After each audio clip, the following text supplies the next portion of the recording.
We don't have to clap sync. I don't know why I clapped. That's never been a thing. Action. All right. Hello and welcome Tonight, to this. Our top story. Our top story today: Secret Lairs fucked beyond belief. God, we'll dig in. We were doing some pre-show conversating. I'm gonna dig into these fucking Secret Lairs, dude. I had the experience of a day.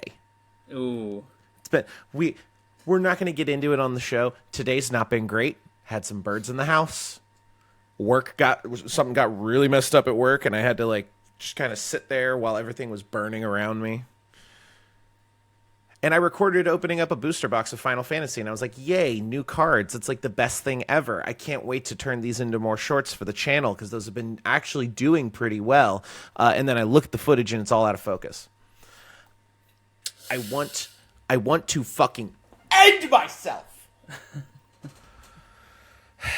Anyway, how are you, Wyatt, typical Gemini of YouTube and TikTok fame? How are you? I'm well. In weather, it's hot outside. Hotter than motherfucker. You got the ogre grundle going on right now. You know what I'm saying? Yeah. Especially here, it rained, and then the sun came out, and that is like the worst combination of things ever. Yeah, we had that up in Cincinnati a little bit. This weekend, we're gonna get a little bit more rain, and mercifully, it's going to increase in temperature after the rain to the point that we're feeling like it's 100 or 103 on like Sunday, Monday. Mm-hmm. And because it will have just rained, the humidity is probably going to be like 60 to 70%. And at that point, get the gun away from me. Well, you know what they say down here? It's not the heat that gets you. It's the humidity. It is the humidity. It is the humidity. In this case, it's both. In this case, it's 96 and then also very humid. So, the heat, the humidity, the secret layers. Do you want to move to Arizona?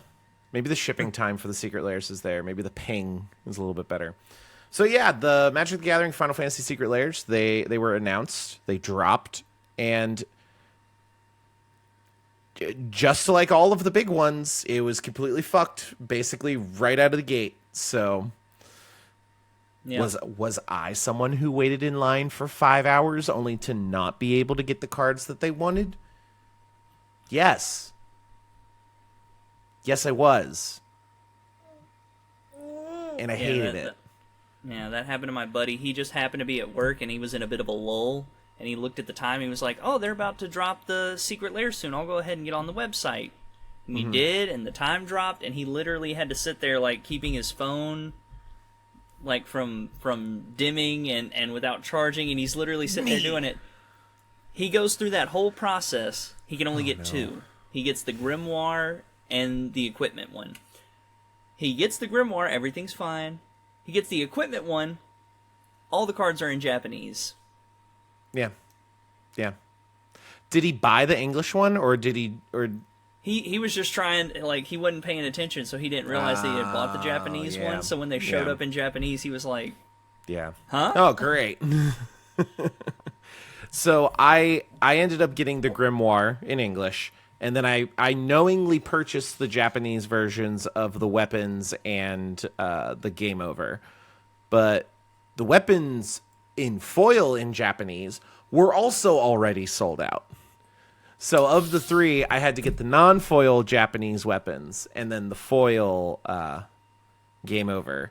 And I'm hoping that I will be able to parlay these into here game store, here booth at Gen Con, here are the Japanese ones, and then also $30 to $40. Can I get an English one, please? Thank you. Please. That's kind of what I'm hoping for at this point, which we'll get into how to avoid being in this kind of Secret Lair situation. I found some interesting workarounds through some very important research about how you're not going to get screwed on future Secret Lair releases, which I think is going to be very, very cool. Good. I've also seen several posts about people opening up their secret lairs and nothing being inside them. I've seen a couple of those. I'm always a little dubious of those because people do fucky shit just to like get a rise, but I wouldn't hold it past Wizards like at all at this point. Well, see, I think Wizards moved to this model because the scalpers weren't making enough money. They were like, you know, Pokemon's got scalpers, Yu-Gi-Oh's got scalpers. We need to help our scalpers out. Really, they do. Very underrepresented group of people in a lot of ways. You know, it's Pride Month, so we got to include everybody, including scalpers. Could you imagine if they added the S and it was scalpers? Oh God! It just reminds me of that thing from Shark Tale. At the top, there's big fish. Then there's me. Oh, that's where I am. No, I'm getting there. No, there's regular fish. There's scum. There's single cell amoeba, and then there's me. No, I'm getting there. There's whale poop, and then there's you. Yeah, that's classic. That's basically what the scalpers are at this point. We're also going to get into, in happier news, Hasbro laying off people. Yes. We do. People not knowing if we're going to be getting a reprint, like another print run of Final Fantasy cards for upwards of 3 to 6 months. But then from the last episode, we do have an update on the TCG Player Union as well. All of that and more on this, the Lord's 95th episode of the Duels and Dorks podcast, a Magic the Gathering podcast. I am Connor of the Dungeon Bros as host, and as already introduced today, Wyatt, the typical Gemini, the penny on the dollar deck tech man himself. Yes. Who also pops off with an occasional MTG rant on TikTok, from what I can tell. Absolutely. Yeah. So, because I got a bundle, I opened the packs. I did it the way I always do my pack openings, so I've been posting more short stuff. So I've actually found myself on TikTok more, and I've started actually seeing your content again on TikTok. Yeah. I was on a long TikTok viewing hiatus for like a while, like like a year plus. I really feel that with the change that TikTok went through. Mm-hmm. Where minute-long videos started getting like way more pushed or incentivized. Yeah, I feel like it really did damage to the content creators that used to just use audios and make content like that. And it feels like you're just like in the 1960s gold rush. You're just like out there looking for a good audio to use. You're like, come on. Oh, is that a clip from like a 2015 movie I can use? Let's do it. Can I tie it into my niche in any way? How can I change this? That's basically what Sam and I did to make the Dungeon Bros a 40,000 follower TikTok account, which was, looking back on that like COVID to post-COVID era that we were in, was obscene, quite frankly. Like Truly. we were sitting down once a week, busting out like 8 TikToks in an hour just because we wanted to post every day. And then we started reposting. We were getting we were doing the whole thing. And then between all the live streaming bullshit where we tried to do TikTok lives all the time and they just kept getting fucked by TikTok. And then they started pushing the longer form content, and then the kind of stuff we were doing just wasn't getting any kind of attention. And then the bans, I was just kind of like, I'm out. I'm good. Yeah. I'm done with this platform. I'll stick with podcasts. I enjoy this much more than making TikTok. I would rather sit down here for 2 hours to talk about some bullshit than spend an hour making 8 TikToks of bits that are going to be immediately forgotten. Yeah. You know. Anyway, if you like this, the Duels and Dorks podcast, the ostensibly a Magic the Gathering podcast, though we've been talking a lot of other topics from time to time. The best way to get us, podcast services around the globe, free for everyone, every other week on Mondays, or you can join the Patreon, patreon.com/Dungeon Bros, $5 a month, early ad-free access to the podcast. You can join for free if you so desire. Submit your questions, comments, concerns, thoughts, and ideas to the show, which we do have one today. Oh, we got a question? And we do. We just got a question. We just got a question. We just got a question. Wonder who it's from. Brandon Vole. And if you join at the $15 a month tier, you can get your name read at the end of the show and in YouTube videos, which I think I might be doing some because I got a whole thing that I want to get into with these secret lairs. All right. Heck yeah. And we'll probably talk about you on the show quite frequently. As Brandon Vole can attest. Yeah. Yeah, that's a good point. Yeah, that's fair. That's fair. You gotta reel them in. I do. I gotta have some kind of anecdote about the hilarity in life. You know, who's emailing me? Did you hear the ding? I didn't hear it. Where are you emailing me? Okay. Thank. Swim team mom. Hey, kid's not going to be at practice tomorrow. You could have texted me that. That's fine. Anyway, Final Fantasy Secret Lairs. As we have discussed on the podcast previously, Final Fantasy, the Magic the Gathering set, was the fastest and best-selling Magic set of all time before even in pre-release. The demand for Magic the Gathering Final Fantasy was massive. Unprecedented in many ways. Final Fantasy fans are ravenous, as we've known. At least I've known as a Final Fantasy fan. Ravenous group of individuals. And the crossover, while the Venn diagram's not like quite a circle, it's definitely like there's a heavy overlap there. Yeah. So this was going to be absolutely massive. So when they announced 3 Secret Lair drops for Final Fantasy, one would logically think, oh, they're going to print way more of these because they know that the demand is high. So surely they're going to increase the supply of the Secret Lairs. Surely they will do this. And don't call me Shirley. Thank you, sir. But did they do that? No. Frankly, I think they did. I just didn't think they did it nearly enough. And they made a couple of other mistakes along the way, which we'll get into now. If you recall, the Marvel superhero Secret Lair drops with the 4 basically commander starter packs of cards. Yes. If you were to purchase those, you were limited to a maximum of 3 per item. Okay? And that's not 3 per Secret Lair. The bundles where it includes all of them with like the bonus card is a separate item on the store. So you can technically get 3 of the bundles, foil, non-foil. You can get 3 of each individual Secret Lair, foil, non-foil. Okay? Right. Which is a lot of product. Cap. Yeah. It's a soft cap. A lot of product. That one notorious for selling out very quickly.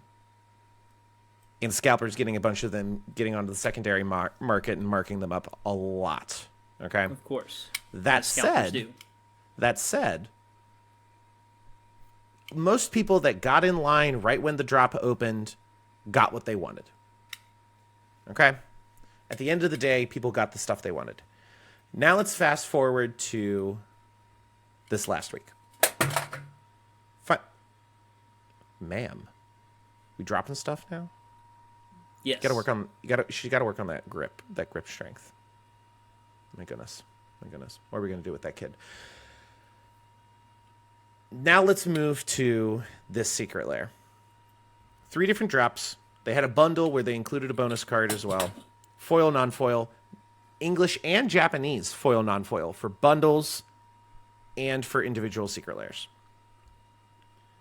The cap per item was 5. Ooh. A 66% increase in the cap that you were allowed to purchase. By the time the drop had become available, noon Eastern time, within about 10 seconds, the line was so full that the estimated wait time was well over an hour. They don't give you anything specific longer than an hour. Right. The wait ended up being, you just see the little walking man, your little best friend. Yeah. Your little best friend time. just kind of like, and then at one point he just And they stopped. Yep. And you can go anywhere. Most people were waiting in line for 4 to 5 hours. At about 3 hours in, the line was paused. A lot of people, there was an issue with the processing. By the time that the line was paused, they had announced that basically everything in English was sold out. Grimoire in foil English was still available. And I think some things ended up becoming available after the line was unpaused, presumably from cancellations or from orders that weren't able to be processed or something like that. Probably. No transparency about where in line you were. No transparency about the actual amount of time you would have to wait in line. No transparency of the likelihood to get your Secret Lair right out of the gate. And I think that's one of the biggest issues I have, is that it just wasted a ton of people's time. Like, if you're, for the sake of example, just to make the numbers nice and round and even, let's say they made 5,000 Secret Lairs total. If you're number 6,034 in line, why are they letting you wait in line? Be like, hey, This is your spot. Your chances of getting anything are very low. You're welcome to stay and see if people drop out in front of you, but we're letting you know you're probably not going to be able to get what you want. Not then only people that, could be the like, people in front of you can purchase 5 of whatever it is. my point exactly. So a little bit of transparency on their end of being like, hey, this is your spot in line. Your chances of getting what you want are very slim. You are welcome to continue to sit in line. But then the people would be like, oh, okay, I'm not going to get it this time. I'll bounce out. And I think if that were to happen, the reaction to this would be much less negative in a very, very large way. Oh, we must say goodbye to the child. Bye. We love you. Love you. Go, Adorable. Go. Look at your happy little family you got going on there, Wyatt. Is it Bo? It's Bo. Come on, Bo, let's go outside. Oh, the puppy too. My goodness. You're adorable family. I love it. I know. Your little Just the married man. classic American dream. It is. Do you got the picket fence? I have a chain link fence, so The modern American dream. right, you know. So, here's what I want. Here's what I want to throw your way. All right. From Watsy's perspective,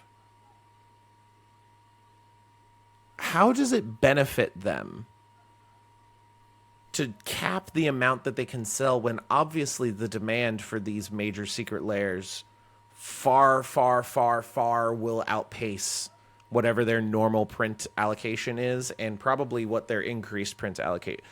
Do you feel like they're cutting their nose off to spite their face, both in the front of revenue, of just pure getting money in, and from like audience perspective? Like, what do you think the logic here is?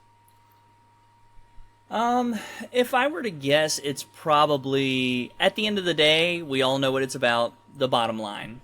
All right? And I think that Wizards probably has maybe doubled or even tripled the money they've made off Secret Lair switching to this model. Mm-hmm. Because it almost guarantees that they are going to sell out. It lets them hard cap how many cards they have to make. So they're not paying, sporadically throughout the month or whatever the drop used to be because it was just available the whole time. So now people have like a window, and it's like, if I don't get in there and buy it, especially for one popular Marvel Final Fantasy, it's going to be gone. So they've created this fear of missing out. Mm-hmm.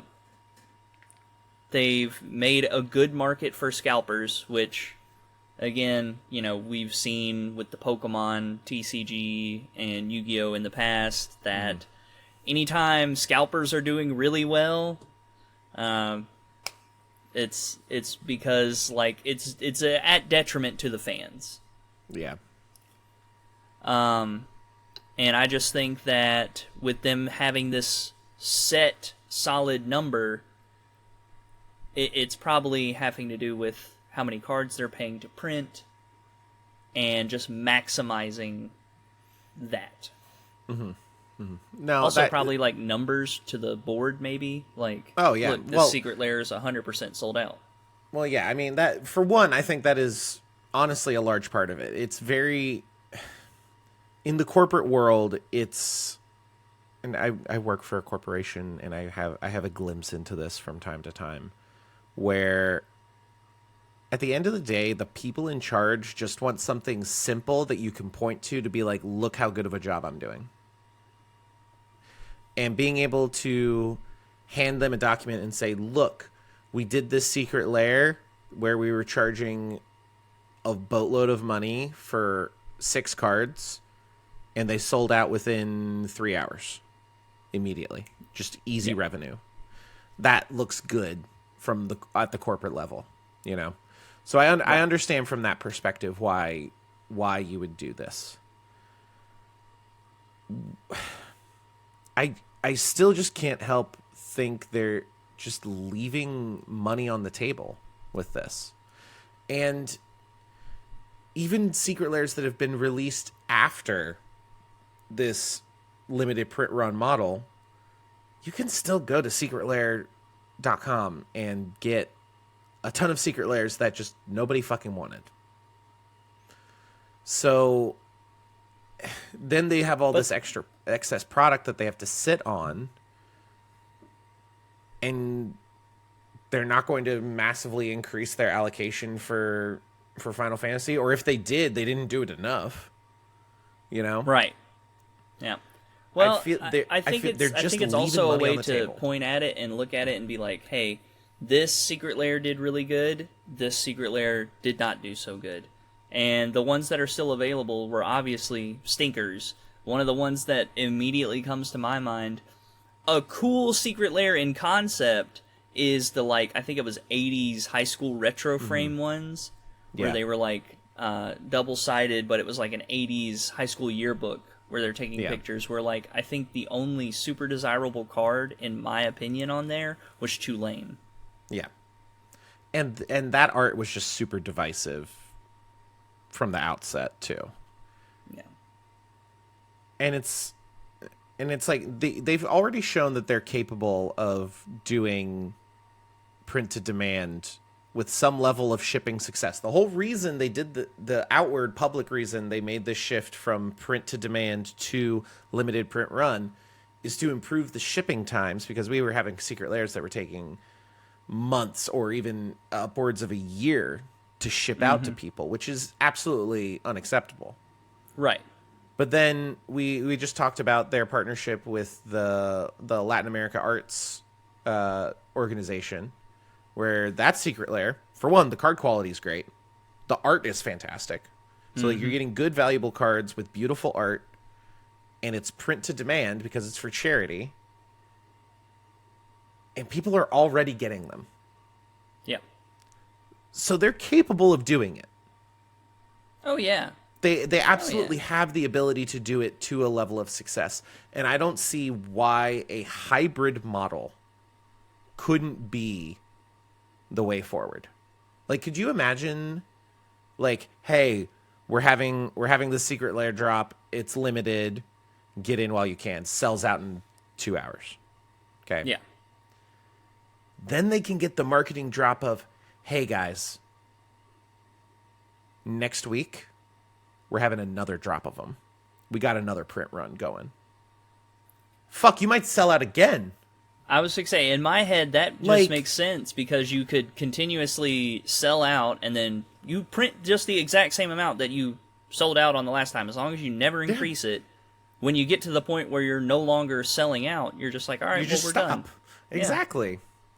Now, the real solution that I think needs to be addressed here, the scalping. Okay. Yeah. A lot of like the nefarious scalpers that are using online marketplaces are using bots to buy up as much product as they possibly can across multiple accounts and getting in line through loopholes. There was which rumors, ties you up in line. Exactly.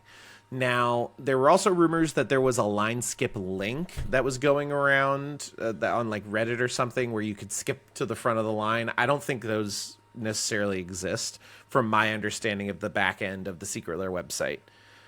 But certain things like a basic CAPTCHA prompt to weed out bots, account checks, account verification. I know there's a guest checkout, but that could take longer to implement and fill out the form in.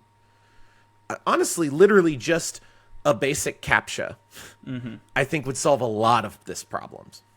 Because they have no bot verification through the entire purchasing process. Right. Right. But the reason they don't do that is it puts the burden not on them, they feel. They're like, I mean, guys, we made it available. Because it doesn't affect them in any kind of way. They haven't seen a negative repercussion yet. In the bottom line. In the bottom line. And again, if you want a company to change their opinions, these days it seems like the only way they change their mind is at the bottom line. Yeah. Is when the bottom line starts getting affected, things have to change. And since scalpers technically do contribute to both inflating the numbers and making it look like, how good it's doing, and paying for the Secret Lair still, Wizards has always been kind of hands-off with the secondary market in the first place. Yeah, absolutely. And Secret Lairs are really their version of, we want to get in on that secondary market value to begin with by creating bespoke little packs of cards that they can sell for a mega. I mean, if you're getting 5 to 6 cards for $30 to $40, like they're getting secondary market inflation rates. And oftentimes for cards that don't meet that threshold of value in the first place.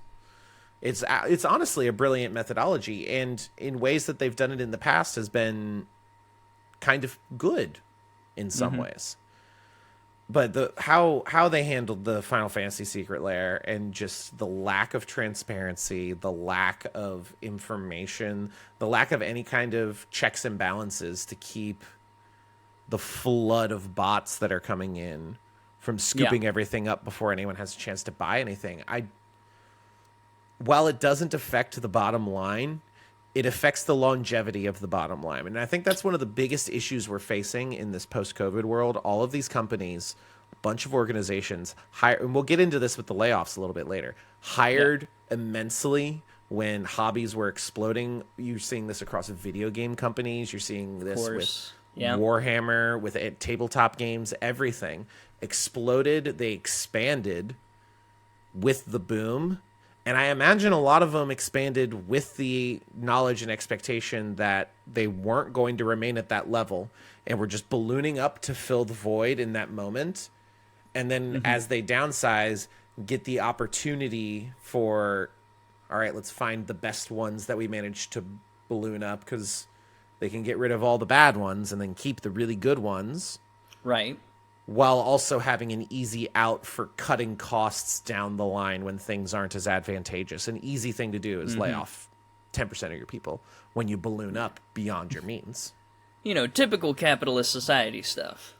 Yes. Yes. Now, if you, like me, hate your capitalist Secret Lair world, we've got into why the Final Fantasy Secret Lair was all fucked up. We got into why the Final Fantasy Secret Lair was very, very bad. Yeah. But going forward for Secret Lairs, so you can avoid a Final Fantasy Secret Lair situation for yourself, there's actually some things that you can do to help set yourself up for success in buying these Secret Lairs, even with the bots in the pool. And this is how the website works, okay? The website gets shut down like the day before. You can't log on, you can't buy anything, you can't add anything to your cart. The day of, for about an hour or two before the drop happens, the website goes up and you can make a cart. Now, the individual items that are in line for the drop, you're not able to add those to your cart until you get to the time. But if you go in, you add any kind of Secret Lair drop to your cart, and then you go to check out, it won't let you check out. It'll put you into the waiting room. Okay? Okay. When the drop goes live is when checkouts become unlocked. And then everyone in that waiting room gets randomly assigned a place in line. And then once you get to checkout, you can remove the thing from your cart and add what you want to the cart. Ah, okay. It doesn't lock your cart. It gives you, it puts you into the waiting room, and then in what I think is probably the fairest part of the process, anyone that was in that little waiting prior to the drop time gets assigned into line randomly, from what I can tell. This is something that I learned from the YouTuber Joel R. Magic, formerly Joel and Jake R. Magic. Jake and Joel R. Magic, whatever. But he went and found a lot of this information and used it to get Secret Lairs, which I think is also one of the things that scalpers are doing to get a bunch of these Secret Lairs, is kind of waiting for the store to open and being the first in line. Right. Now,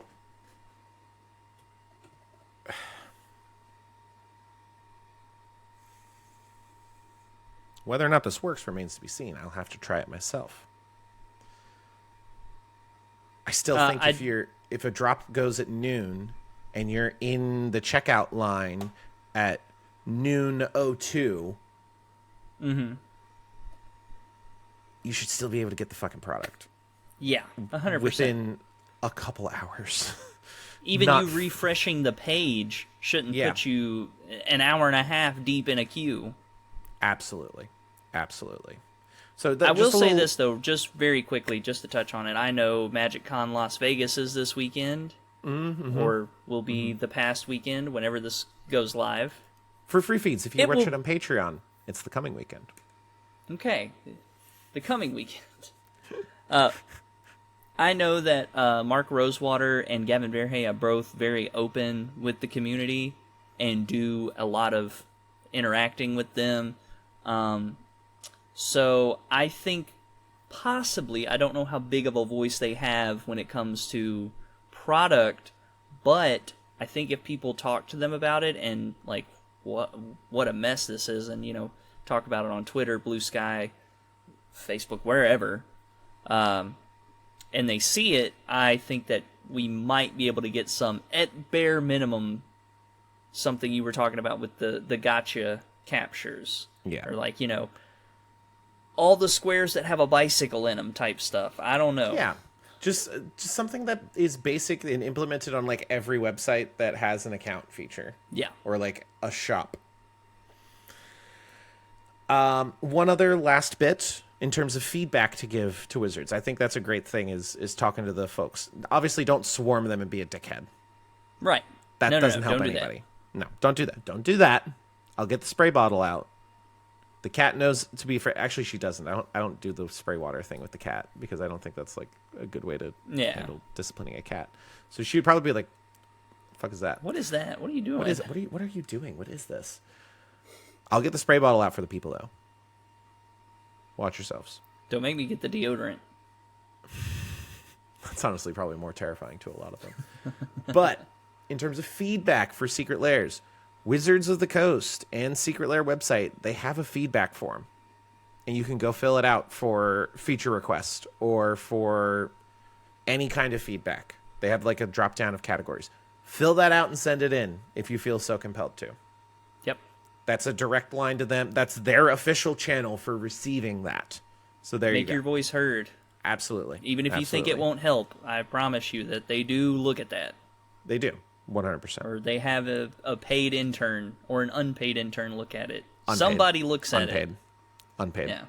Some bot scrapes it, for sure, to compile into a spreadsheet, at the very least.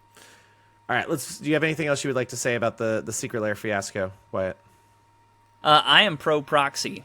So, as long as you don't mind having not real cards, you can skip the line entirely and just go to your local library and use their printers.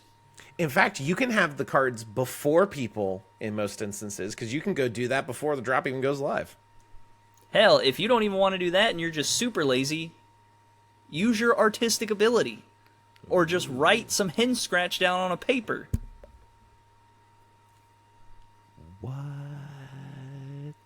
That's crazy. That's crazy talk. You know what else is crazy? As we What else discussed is a little crazy? bit earlier, companies inflating. Now they're deflating, including Hasbro.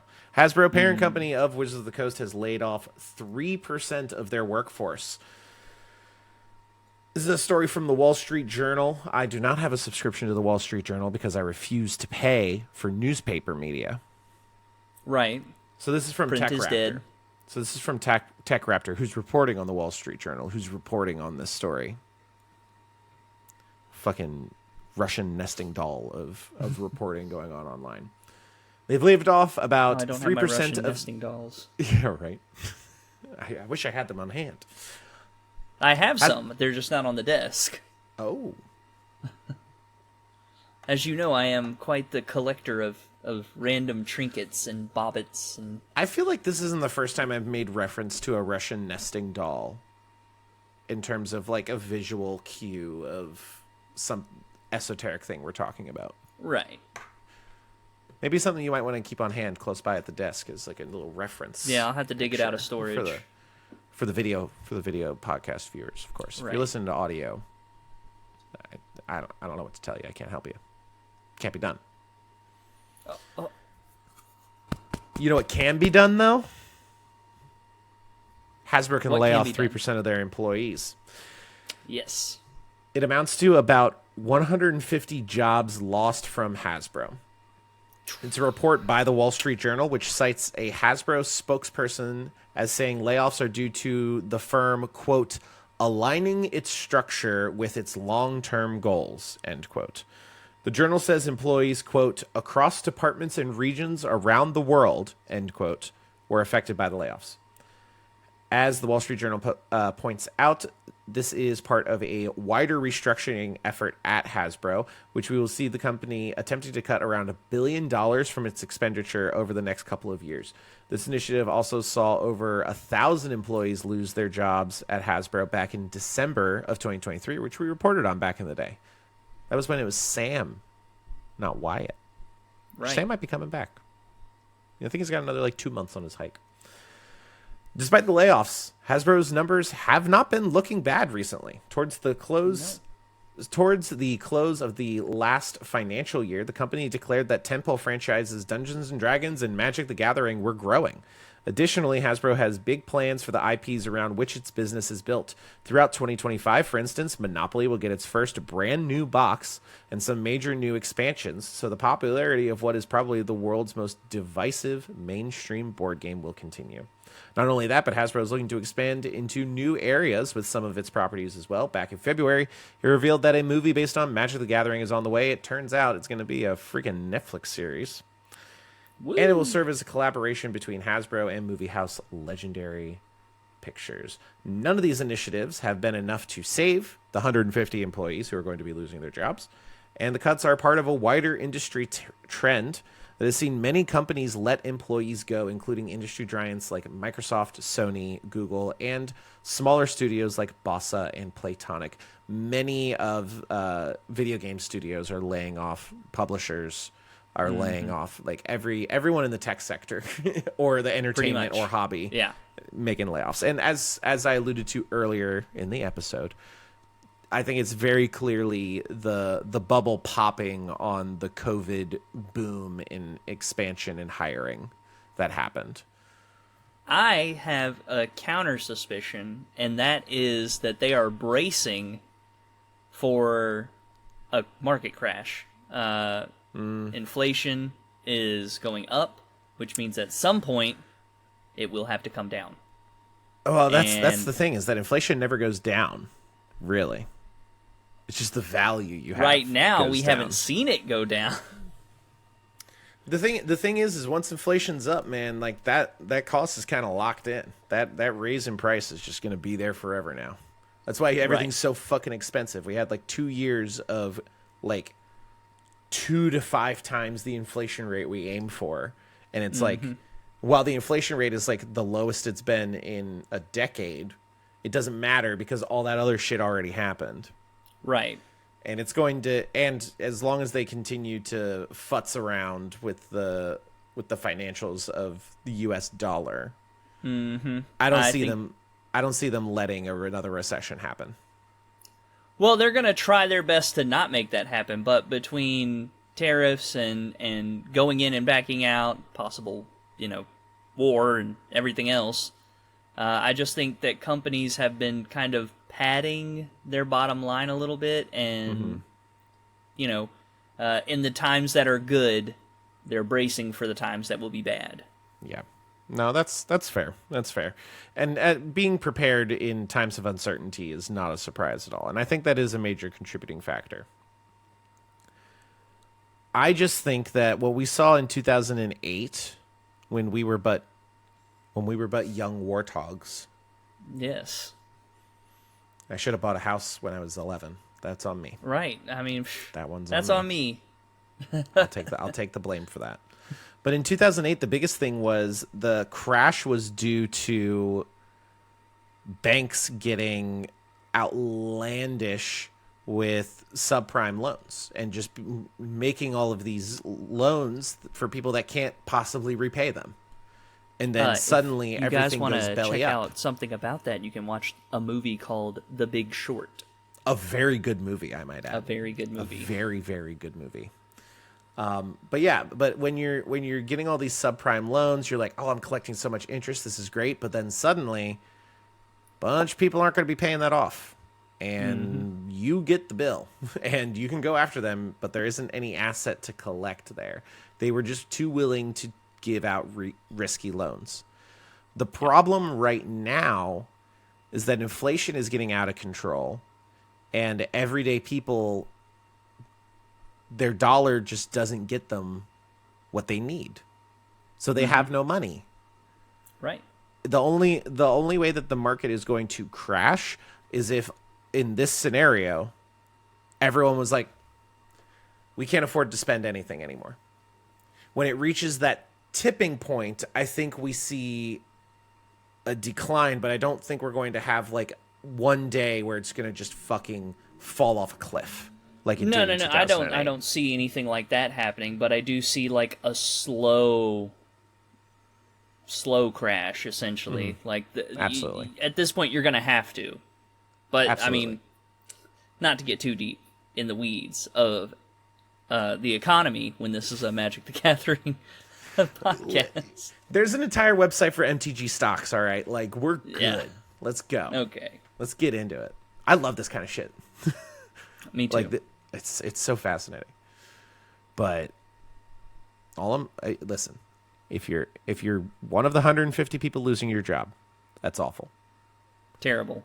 The market's going to go down. People aren't going to have disposable income.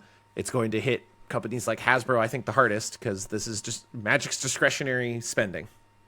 It is hobbyist Crazy shit. thing about that, though, one of the most popular games on iPhone right now, Monopoly Go, and that's a pretty big earner for Hasbro.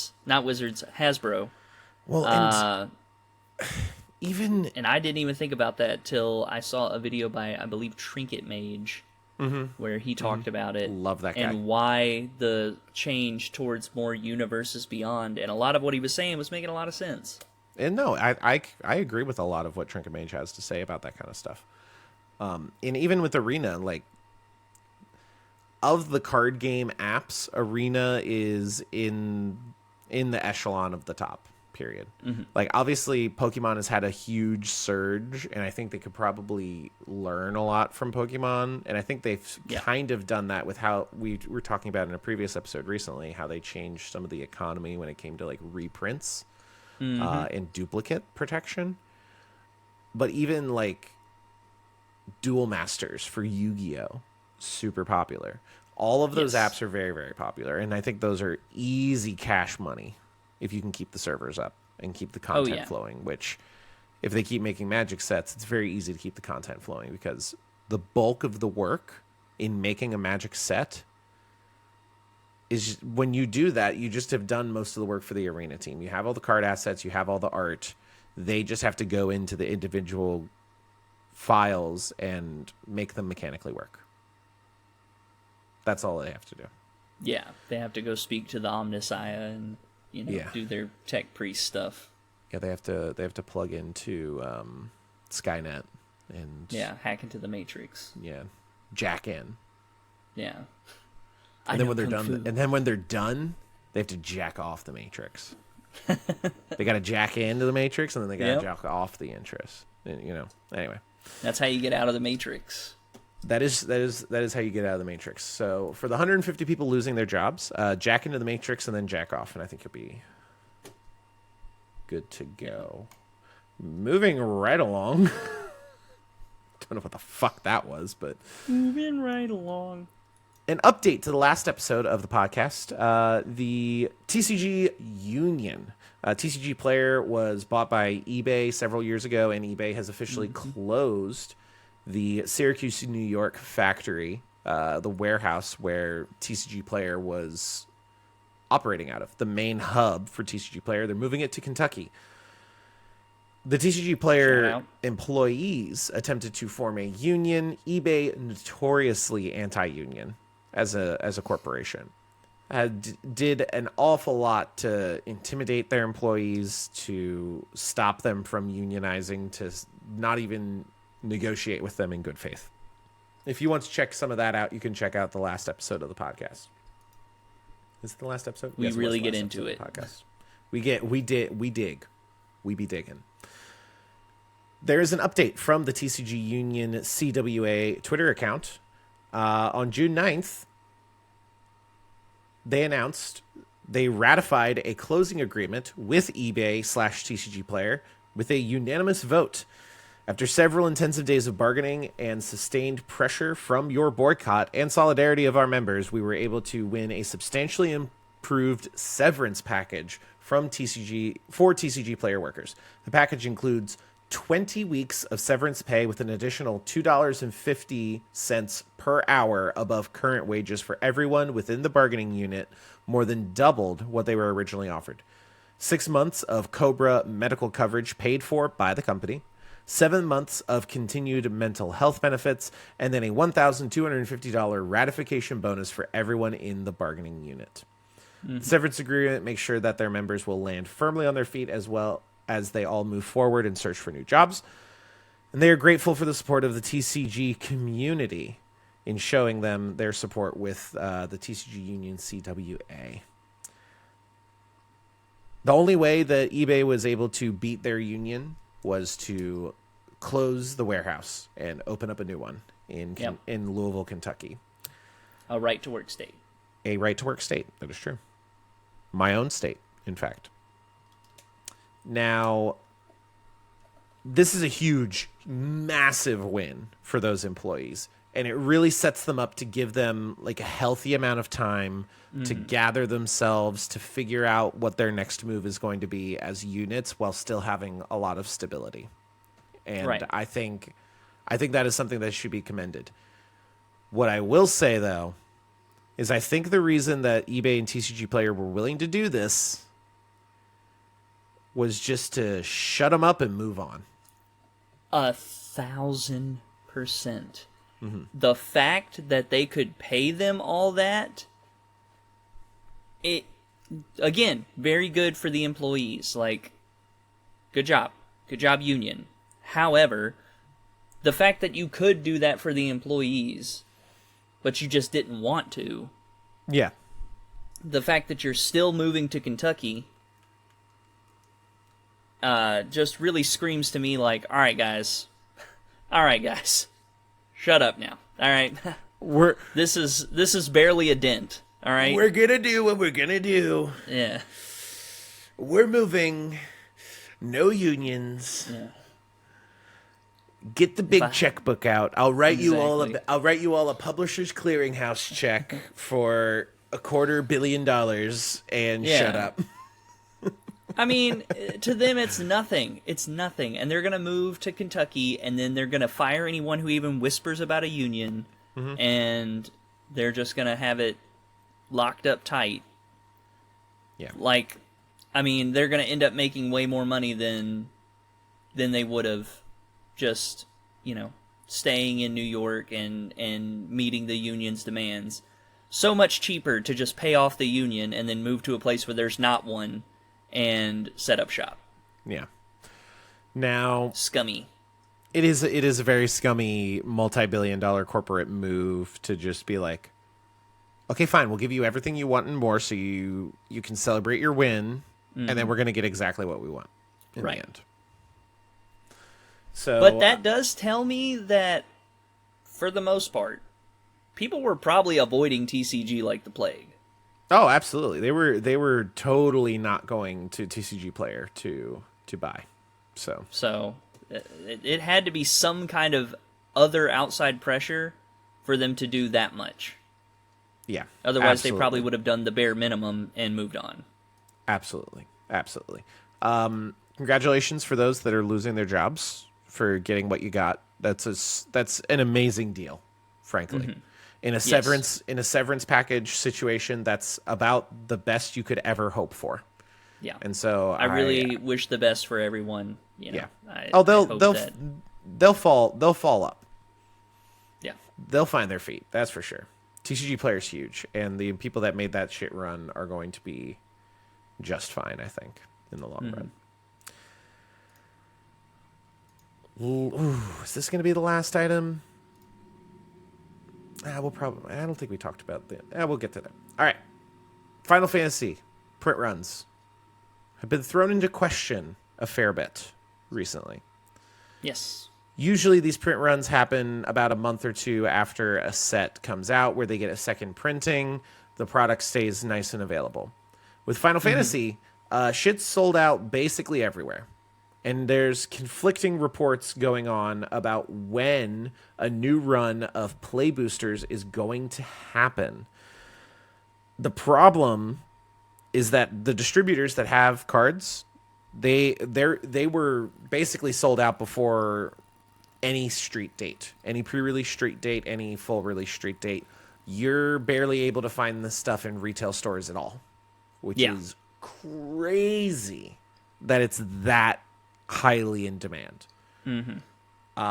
According to a WPN community manager, Nelson Brown, this is from magic-untapped.com, by the way. A pretty cool website I discovered while searching for this. Very low to the ground, kind of old looking website, but they got a lot of good stuff on here. Low key. Very low key. All right. To combat the supply problem, they're already printing up a new run. And according to WPN community manager Nelson Brown, quote, "We are working to get more product to market, but unfortunately it is not expected until around July, at the same time as the Chocobo Racing local game store event is wrapping up. Some store owners seem to have seen this issue coming and have made adjustments on their end to ensure they have enough product to support events." Michael Glick, who's the assistant manager of Game Nights in Salt Lake City, Utah, had this to say, quote, "I always make sure to set product aside when I'm expecting event attendance to be for the entirety of the set. Learned years ago you can't rely on there being enough product," and that advice is echoed across local game stores. This is in line with what we see with sets regularly. And hearing it from the horse's mouth of, Nelson Brown, the WPN community manager, it seems like it should be the case. The problem here, June 9th, we got a tweet from Saffron Olive of MTG Goldfish, who had some insight from MVP Sports and Games, saying, quote, "We just got word that it is highly likely the next wave of Final Fantasy play boosters won't be arriving until Q4, months longer than markets were expecting. We don't currently have any extra available, but keep an eye on markets and watch for pretty quick up arrows, we'd guess. There should also be spillover effects on other Final Fantasy units, so probably get ready for more up arrows all around. If you got in cheap and timed the coming curve right, you might do very well. MVP Sports and Games. Now, I want to point out one thing here in the language of this. Saffron Olive tweeted out a screenshot that he got from Reddit in the Magic TCG Reddit. Mm-hmm. The language here of up arrows implies MTG investors over players. Yeah. Who are more worried about the pricing of things and buying and selling for profits. Mm-hmm. How much of this do you think is wish casting that there's going to be enough supply constraint that they'll be able to sell off for a profit their product before a second print run happens, and are just kind of trying to entice people to buy in sooner when it's more expensive before the second print run? I think they're really tempting people to go ahead and like get in. They want people to buy, so I wouldn't be surprised if it gets almost kind of postponed somewhat. They really, really want to drive home that you should be paying top dollar right now for this Final Fantasy stuff. Especially with the chocobos, like the unique ones. Those are like huge chases to really get people in. And, Magic the Gathering, whether we like it or not, has somewhat become a little bit of a stock market in a way for some people, looking at it as like an investment in the future, which with cards, it's always kind of hard to tell what's going to, maintain value. But with sealed product, on the other hand, for products that isn't going to be easily reprintable, I want to point out from the Lord of the Rings set, the holiday collector boosters, the holiday edition collector boosters. Okay, I'm gonna have a little bit of a journey here, so bear with me. The holiday collector booster boxes, I managed to buy one around January. They came out just before the holidays. Right. I managed to get one in January for about $350. I think it was tampered with. I bought it off Amazon, and I had like a lot of duplicates of like not valuable rares and search foil stuff. So I'm suspicious, but I didn't have any proof. It's neither here nor there.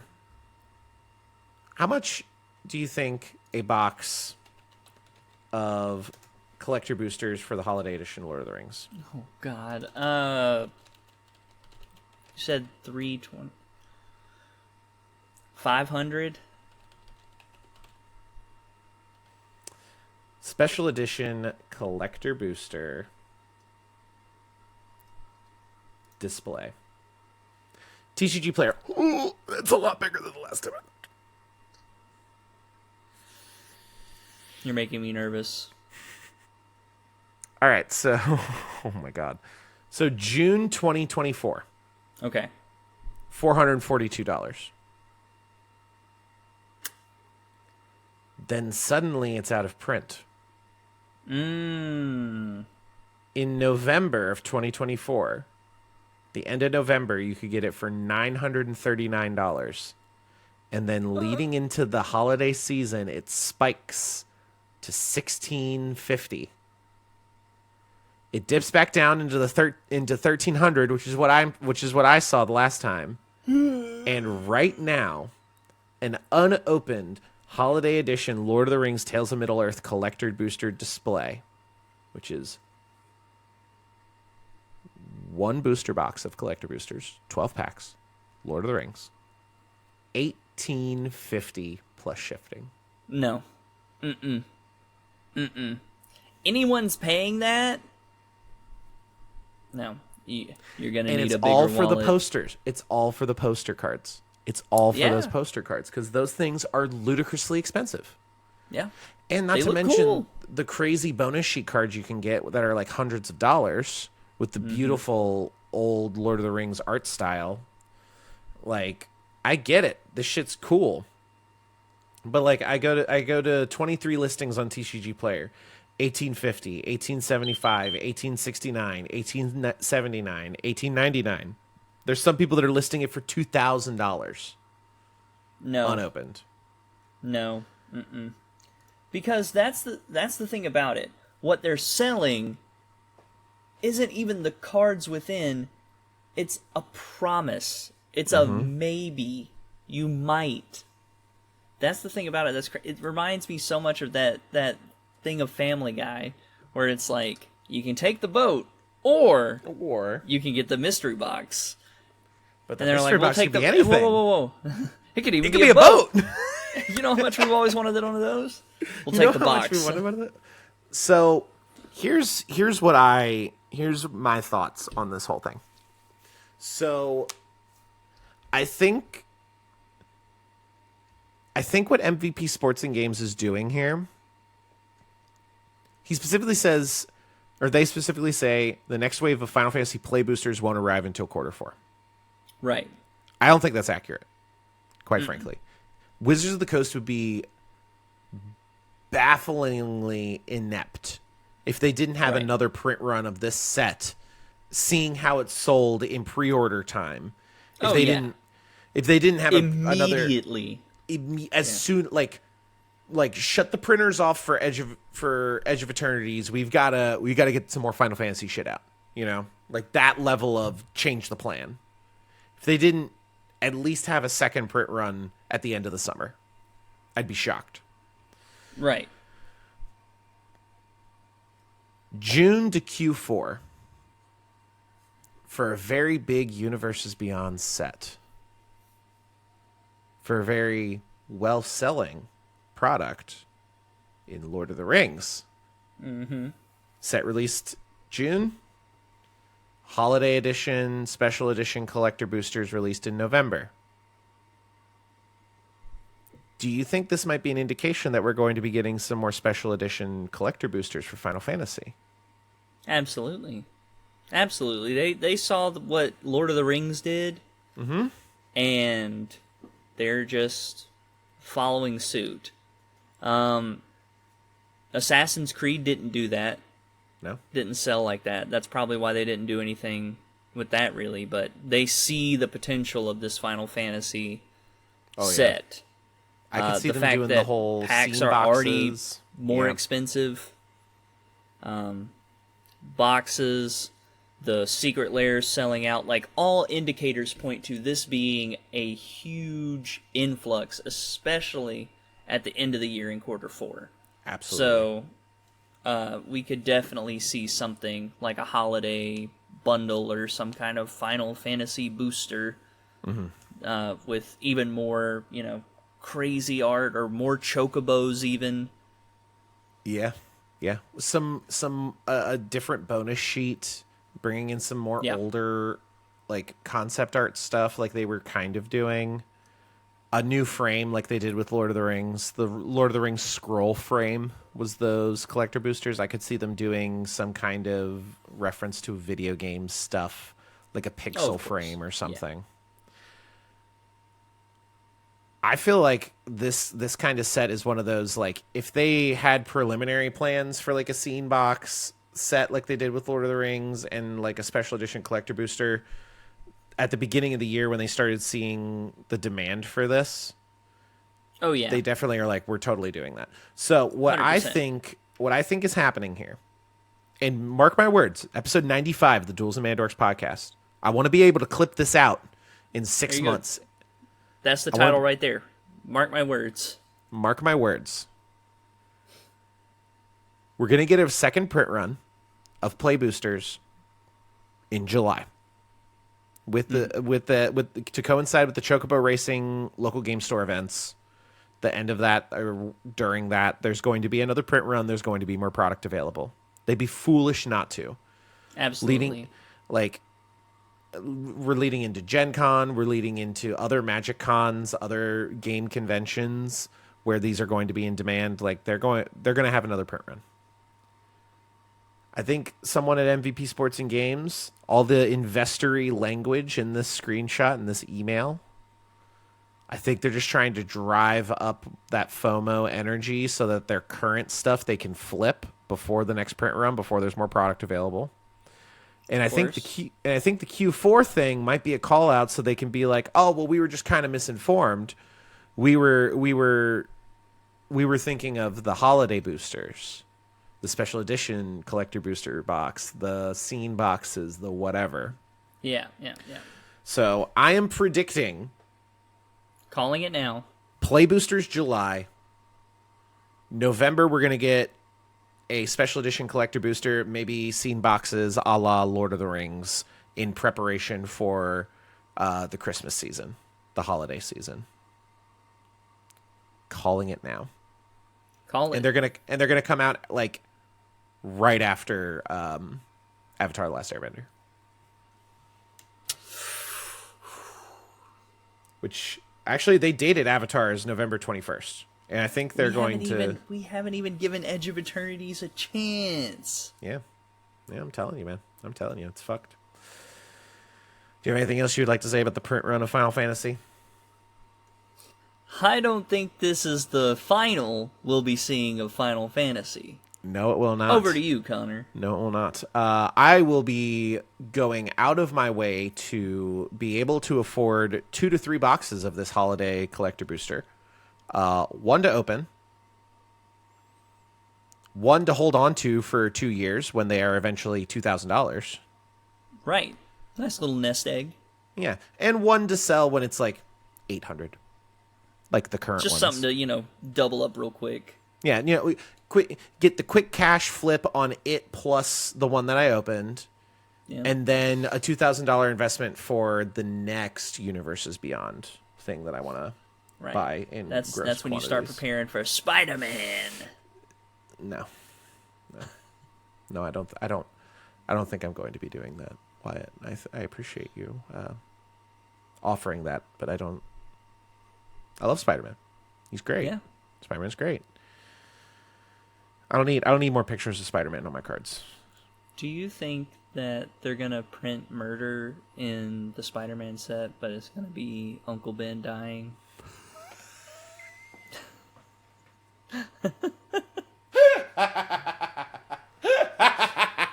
The flavor text is just Uncle Ben, no. With great power. Okay. Hear me out. okay. Hear me out. All right. Okay. Hear me out. So Final Fantasy, the Secret Rendezvous card where they had different arts randomly. Yep. Spider-Man reprints murder. Shot Uncle Ben.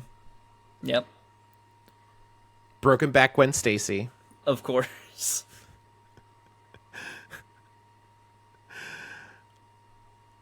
Dead Tony Stark from Endgame.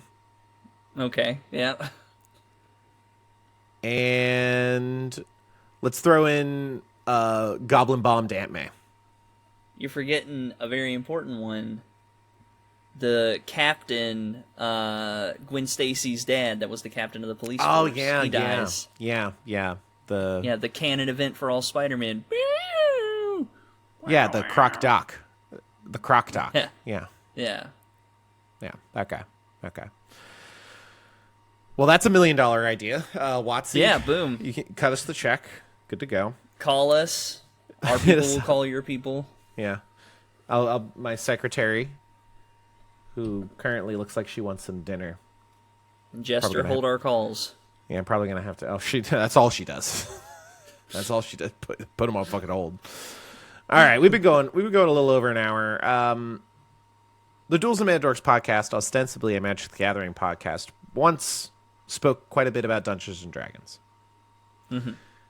Until very recently, we spoke a lot about Dungeons and Dragons, but the current state of D&D with the revised 5th edition and just not playing as much as we once did and just kind of a lot of negativity surrounding, we kind of stepped away. And recently, core game designers for D&D 5th edition, Chris Perkins and Jeremy Crawford, left Wizards of the Coast. They were not fired. They were not laid off. They left willingly. And as of 3 days ago, as of the recording of this, they announced they were going to be joining Critical Role and Darrington Press. So suddenly, Suddenly, Daggerheart seems much Has more legs. interesting. Suddenly, they're in working D20 system, D20 based system, suddenly got way more interesting to me. Yes. So while we don't talk much about D&D, I feel like that was a huge thing and worth mentioning. Yeah, we're actually about to transfer to being a Daggerheart only podcast. Yeah. Yeah. Yeah. Heart Dragger. Yeah. For it's a play on dagger and dragon and heart. I got you. Yeah. I thought we were just going to go with the Daggerheart podcast, and you'll be Dagger and I'd be Heart. This isn't like Marvel's Cloak and Dagger. All right. This isn't. God, what an abysmal program. You remember Agents of Shield? Barely. My point exactly. Yeah. Look, All man, right. after the Avengers, after that snap, I was kind of like, you know what? I've now seen a completed story. All right, so our little postscript for the podcast here. The Marvel movies. I stuck with it because they had a big gap, and then they had like Black Widow, and then they had Spider-Man, and then like a lot of the post Endgame like Fallout stuff, which I was like, Yes. that's interesting. Okay, It is. adds a lot of texture, and then we got like the banger that was the Eternals. Haven't seen it. That's okay. It was not good. It was not good. And then the banger, She-Hulk. Again, haven't seen that one either. And then the I felt from all the discourse I listened to online, I probably watched the show. yeah. Well, it thought it was a lot funnier than it was. You know? I just think people fell into two camps. That you either liked it or you hated it, and there was really no in between. No, it was fine. It just it insisted upon itself. You know, it insisted upon insists itself. upon It itself. insists upon itself. I did You know, not I care. never I even did not seen the care for the ending. She-Hulk. I did not care for the She-Hulk. What? How could you even say that? I didn't know we were going to be quoting Family Guy so much today. Damn. The Marvel product that broke me. Thor Love and Thunder. Because Natalie Portman. Great. Christian Bale as Gore the God Butcher. That man put his entire God Butcherussy into this movie. Yeah. He went full Oscar performance worthy caliber actor for this film that just wanted to make a love triangle joke about Thor, his axe, and his hammer. Yeah. Who wanted to make a joke about, ooh, he's so hot when he's naked that women faint. What? Gore the God Butcher has a lot of potential in actual Marvel comics. Like he's a big player. Yeah. So here, my quick rewrite of this. Okay. Taika Waititi, he did Thor Ragnarok. He brought a new energy. He brought humor to the franchise. Really revitalized it. Then he went and did a bunch of pretentious shit that got him a big fucking attitude and ego, and then he brought it back to Thor, and he's like, I'm gonna do it my way and do all these bits and stuff and make a bad movie. Alternate reality here. Okay. Movie starts kind of like how it does. A lot of humor, a lot of fun. You can make the quip about Mjolnir and the axe, like, why are you so obsessed with this hammer? Like things, like all those bits. But then Natalie Portman, female Thor, Gore the God Butcher. You lay the groundwork for that stuff, and then as the movie progresses, it gets darker and darker and darker and darker and more. And suddenly you end what started as this Thor Ragnarok comedy ends with this somber personal reflection about the nature of godhood, about the power he's given, about like the grief over losing Natalie Portman Absolutely. taking in Gore the God Butcher's daughter and becoming a real fatherly like you could have had this amazing tonal arc in addition to a character arc that two diametrically opposed cinema tones, Yeah. visual aesthetics, storytelling, where it melds one into the next, could have been so fucking. It could have been one of the best Marvel movies if they had fully committed to that. But they were like, that really Thor's- reminds me of like how they got- James Gunn does movies, though, because that's like James Gunn's MO. That was Guardians he takes 3. These funny comedic thing. That was all the Guardians. Like, if you really think about it, the opening of Guardians 1 is somewhat serious until he starts dancing with the music and everything. Exactly. But as it plays on, it's still very grounded, realistic. You have serious moments. And at the end, after they've saved the planet from destruction, then it kind of picks back up and ends on a joke. Then you go into the second one. Again, it starts off kind of jokey, but it remains grounded all the way up till the end, after he defeats his planet and they introduce Adam Warlock and all that other stuff, and then, boom, pick back up right at the end. 3 he was did it across heartbreaking. 3 movies. Yeah. He did that tonal shift across the trilogy. Mm-hmm. Because the first Like one, I said, James Gunn, when he was signed with DC, because as you know, I'm a bigger DC fan than I am Marvel. That's not to say I don't like DC. I just prefer Marvel. I mean, I just prefer DC. there you go. Strike that. Reverse it. Strike it from the record. Jester, strike it from the record. Yep. Thank Notate you. that. It has been stricken. But I prefer DC over Marvel. Still like Marvel, but just DC is my jam. Yeah. So hearing that James Gunn was coming to DC, huge for me. Huge, because I was like, finally, we can get a break away from the Christopher, the vision that was set by Christopher Nolan. But even with the Guardians movies with James Gunn, the first one, by far the most like silly and comedic. Mm-hmm. The second one gets a little bit more dark, gets into the relationship between Peter and his father figure versus Peter and his biological father, the trauma of his mother dying. It gets it gets a lot more into that with the comedic. Yeah. And then even Guardians 3, it's got a lot of comedy, but it starts out fucking harsh. Yeah. Like Star-Lord's a broken guy. Like you get Rocket right out of the gate. Spoiler alert, he's dying basically the entire movie. And then you get this just tragic like the whole the trilogy as a whole really, really, really hammers that arc of like fun, silly to like dark, serious tone. Right. It's a good balance. Yeah, yeah. So anyway, thank you for coming to talk to me about Magic the Gathering for this podcast. That was really Yeah, no problem. that's really appreciate you joining us as always. Wyatt, the typical Gemini, you can find him on YouTube, you can find him on TikTok, in all of the places where content is made. He's there. He's telling you how to make decks for cheap. He's telling you rants. I am. It's a good time. It's a good time. Be sure to like, share, subscribe, do all the kind of stuff on the YouTube, podcast reviews, podcast services around the globe. Really Check helps out out the the Patreon. podcast. Patreon.com/Dungeon Bros. We had a question. We do have a question from Brandon Vole, our $15 a month patron, Brandon Vole. He just wanted to know, do we think that Final Fantasy was/is more popular than Lord of the Rings as far as the Magic collab goes? Now that both the sets are out, obviously Final Fantasy sold a fair bit better than Lord of the Rings did.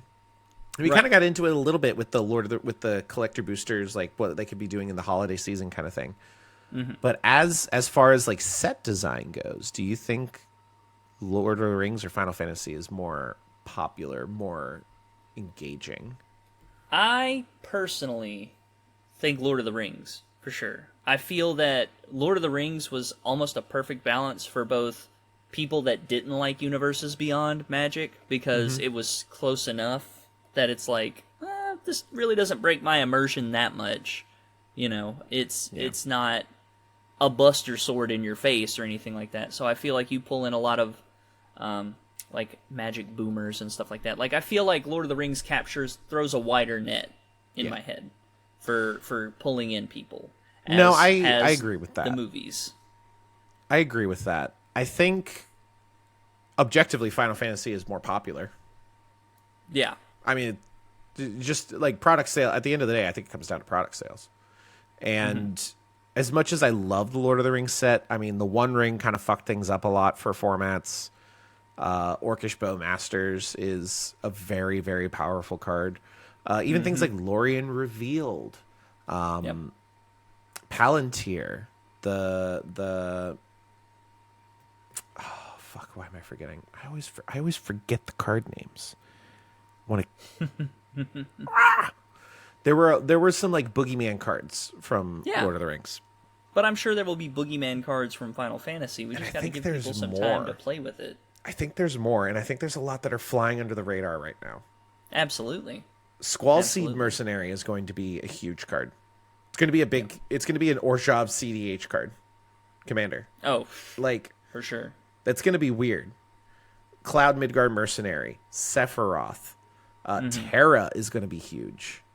That's not even to get into like the low Sabotender, Landfall Damage Pinging, Saza's Chocobo, all of the Chocobo cards, so Yeah. synergistic. Landfall is going to be an option. Shoe Puff, the enchantment that gives +1/+1 counters on. Like, I think Final Fantasy in terms of card design is much more rich than Lord of the Rings was. I felt like the Lord of the Rings like limited environment was not nearly as interesting and diverse as Final Fantasy is. And I think part of that is Final Fantasy has like 160 some odd legendary creatures that are all built around.